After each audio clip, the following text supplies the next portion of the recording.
It's time for Waking Up with Wesley. Today's forecast and weather-wise discussion with WLOX First Alert Weather's senior meteorologist, Wesley Williams.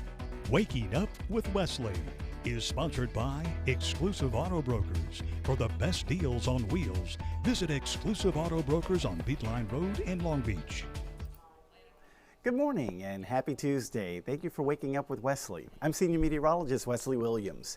So, early risers, you might have noticed a little bit of a difference in the sky today. We shared that view during Good Morning Mississippi of Tuesday's sunrise, and there was just a little hint of something different. Let's take a look at the time-lapse video and see if you might notice it yourself. So this is a time-lapse from our Gulfport Tower cam at the Hancock-Whitney Bank facing toward the east-southeast, and it was a little earlier this morning during the 5, 6, and 7 o'clock hours. You'll notice that, of course, well, first off, the big difference, there's no thunderstorms out there like we saw yesterday morning.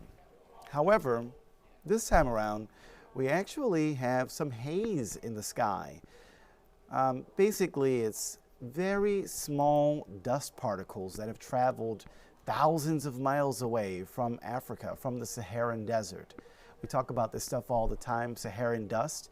And if you're a long-time resident of the Gulf Coast, this is certainly something that is no shock or surprise to you, as it typically happens at least once every year, and probably multiple times every year. It's a very normal and natural thing for that to happen.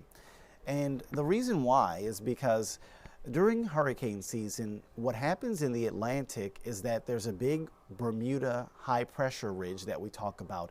And that high pressure with clockwise wind circulation is what helps to steer that dust from Africa westward through the Atlantic and then into the Caribbean, and then eventually sometimes all the way into the Gulf, right here on the Gulf Coast. So this morning, we can actually see a fairly significant concentration of that dust. It's so thick that we can see it in our sky, and we can kind of circle it right here along the Gulf Coast, where we have that plume of fresh Saharan dust that has traveled all the way. I mean, we can do a distance measure, if you will. How far away do you think Mississippi is from the coast of Africa?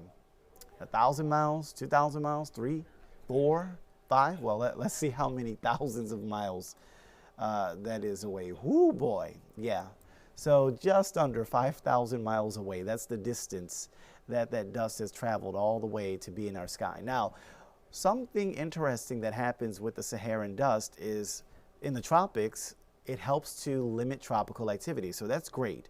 That means that in those places where that dust is located, which today would be in the eastern tropical Atlantic, partially through the Caribbean, looks like a huge amount by Cuba and the Turks and Caicos, and then also a decent amount across parts of the Gulf Coast.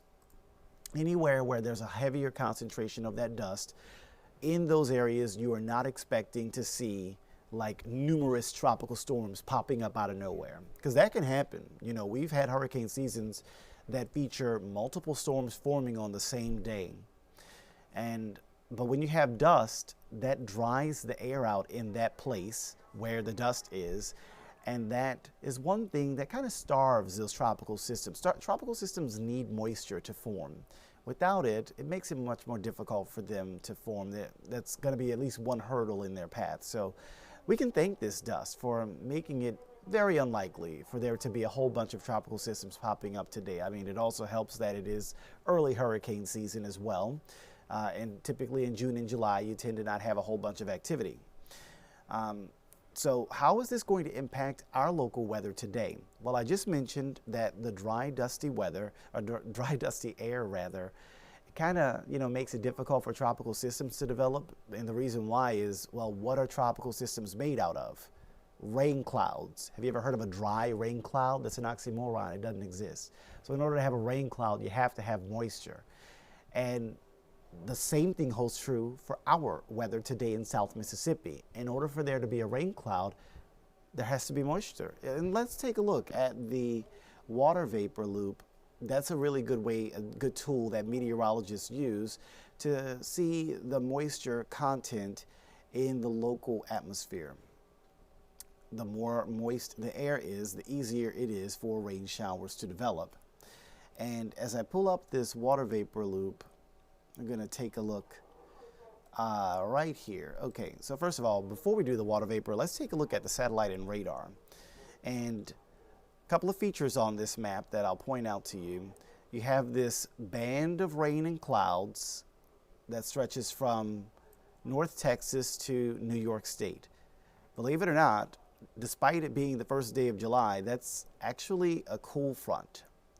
Now, that front is supported upstairs in the air by an upper system, and that upper system is going to come down toward our coast. It's actually going to be helped to be drawn down because there's this upper low that is a very broad counterclockwise swirl down here.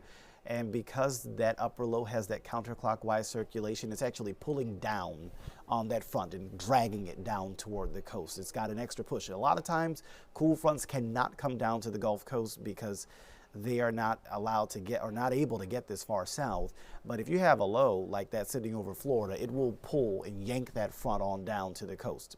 So whether the front gets here or not, we'll see. But the upper system above that front will get here, and that is what can help to kind of change our weather pattern as we go to the second half of the week. It allows a ridge to build in, and that will help us out. But before we get too distracted, let's take a look at the water vapor loop and see, is there a bunch of moisture? And yeah, there's a decent amount.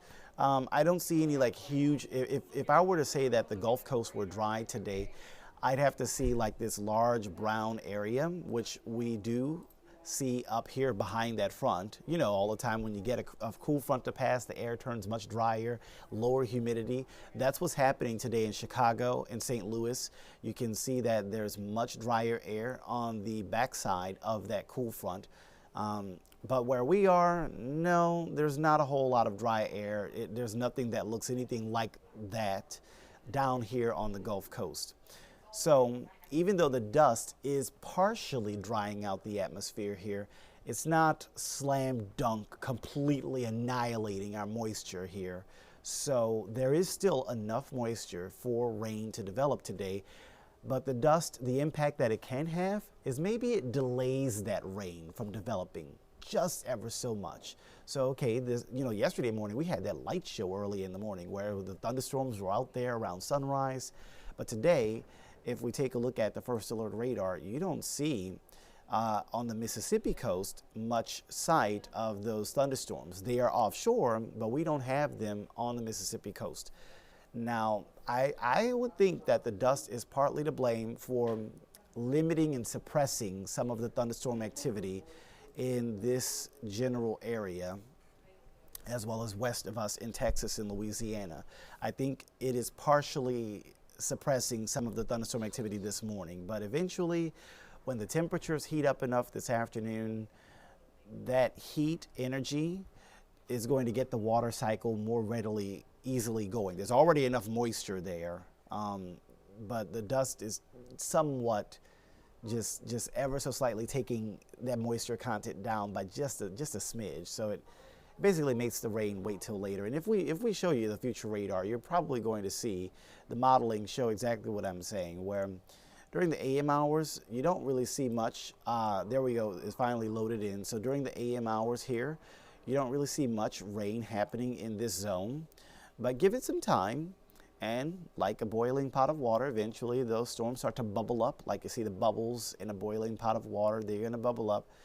And there they go, bubbling up over parts of South Mississippi as we head into parts of Tuesday. But look at how late we had to wait for that, right? This is 6, 7 p.m. when some places might be seeing their first rain of the day. A lot later than yesterday. And maybe the dust is the culprit for delaying the onset of high rain chances on your Tuesday. So that's the explanation as to how that dust plays a role in today's forecast for South Mississippi. Yeah, if we rewind this just a smidge, it looks like not until 2 or 3 p.m. would be when we see some of the first pop-ups. Again, computer modeling is not perfect in these summer-like patterns. It can have a margin of error. Maybe the timing's off by a couple of hours either way. But in general, it certainly looks like it's later than it was yesterday. Yesterday we had storms in the morning, and they haven't formed in South Mississippi so far this morning. Now, the reason that the rain, you'll notice it's not coming in from the Gulf, it's coming in from the north. There was a cool front I showed you to the north, and so that's why you're actually see these showers and storms 6 p.m. that are popping up all north of us, Hattiesburg, Jackson. If we zoom out, you'll probably notice that they're actually all being kicked up. Yep, it's like you can draw that line right there. You can just see the front in the modeling right there. That'll be your frontal boundary. And just for verification, I'm just guessing, I'm just winging it right now, but I can actually get the dew points. That's how meteorologists tell where a cool front is located. You use dew points. Where the drier air is where the drier air is behind the front, and where the moist air is where the moist air is ahead of the front. And if we turn on the dew point information for 6 p.m. Tuesday, it'll take a moment to load in, but once it gets loaded in there, you'll probably notice that there's going to be drier air. And there it is. Yep, I was pretty good. I eyeballed that cool front pretty well. So you can see that those darker green colors are located right here, where there's enough mugginess in the air to make it super easy for those rain showers and storms to bubble up. But once you go behind that, you don't see as much of that green color anymore. You actually see, clear color. And then go farther back, you almost see some brown color. So back in this zone, behind that front, getting into Tuesday evening, things dry out. For St. Louis, Chicago, they are expecting lower humidity for Tuesday evening as they get that front to pass through. We won't be able to get the front to do that sort of thing for us. I doubt it. I'll look at our dew point trend just to check, but I mean, it's really kind of difficult to get that to happen in July. But let's see what the dew points do for us. Maybe they'll surprise me and show a drop. So that dark color is all over the map, y'all. You see what I call the top category there, gross, because that's kind of what it feels like when you're out there and the air is so sticky. It feels like you're wearing the air. Well, that's today. We got dew points in the upper 70s. And then there's tomorrow. A cool front is passing through the area. We get that wind to come in out of the north. And then there's Thursday. Okay, so the dew point actually does drop. It drops from the upper 70s to the lower 70s. All of that is muggy. Upper 70s is gross, lower 70s is still muggy. But that drop, maybe it'll be noticeable by some of you. Anytime you're way up there in that gross category, you kind of take anything helps. And so that little bitty smidgen of a drop that happens as we go from Tuesday into parts of your Thursday and Independence Day Friday, where it feels just ever so slightly less muggy. Maybe that is something that some of you will be thankful for, for independence from humidity, or at least independence from gross humidity as we go into your Independence Day Friday. Now, that drop in the moisture will also be what we're watching to help get those rain chances to come down. We talked a lot about this in yesterday's edition of Waking Up with Wesley, how this is a week that starts on the wet side and then finishes on the hot side, because as those rain chances decrease heading closer to Thursday, Friday, temperatures are probably going to crank up. This is summer. You only have two choices in summer, hot or wet. You have to pick one. And so this morning, or rather the first part of this week, a bit of a wetter pattern, but by the time we get to Thursday, Friday, the pattern turns hotter, and we probably will see, I don't think record-setting temperatures, but certainly above normal temperatures. For Friday, we're forecasting 94 on the coast and 97 north of I-10. So that's some pretty sizzling heat for your holiday plans locally. But at least you might not have to worry too much about showers and storms getting in the way of your fireworks on Friday, as those rain chances are slim, not zero, but they are slim at 20% or less. So that'll pretty much do it for this Tuesday edition of Waking Up with Wesley. I've been Senior Meteorologist Wesley Williams. Hope that you have a terrific Tuesday. We'll see you again next time. Take care. Waking Up with Wesley has been sponsored by Exclusive Auto Brokers. For the best deals on wheels, visit Exclusive Auto Brokers on Beatline Road in Long Beach.